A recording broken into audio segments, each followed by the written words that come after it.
తన బీటెక్ మొదటి సెమిస్టర్లోనే రాహుల్ అనుకున్నాడు, నేను టాప్ కోడర్ అవ్వాలి, అన్ని లాంగ్వేజీలు వెంటనే నేర్చుకోవాలి.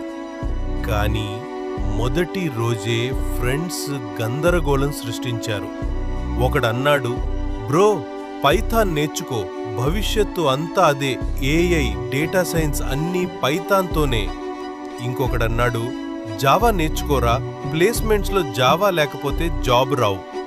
మరొకడు సీరియస్గా చెప్పాడు, ప్రోగ్రామింగ్ పక్కన పెట్టి ఆప్టిట్యూడ్ ప్రిపేర్ అవ్వు, కంపెనీలు దానినే చూసి డైరెక్ట్గా రిజెక్ట్ చేస్తాయి.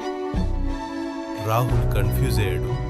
ఉదయం పైథాన్, సాయంత్రం జావా, రాత్రి ఆప్టిట్యూడ్, మధ్యలో సి, ఇలా అన్నీ ఒకేసారి నేర్చుకోవడం మొదలుపెట్టాడు. ఫలితం పూర్తి గందరగోళం.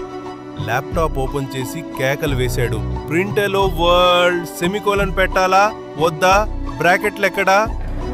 పైథాన్ సింటాక్స్ ని సిలో రాశాడు, జావా లూప్స్ ని ఆప్టిట్యూడ్ నోట్బుక్లో రాశాడు.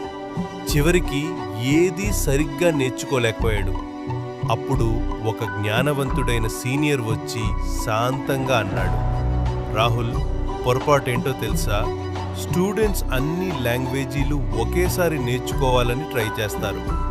ముందు బేసిక్స్ నేర్చుకో, సి లాంగ్వేజ్లో లూప్స్, అరేస్, మెమొరీ అర్థమైతే తర్వాత పైథాన్, జావా అన్ని చాలా ఈజీగా నేర్చుకోగలవు.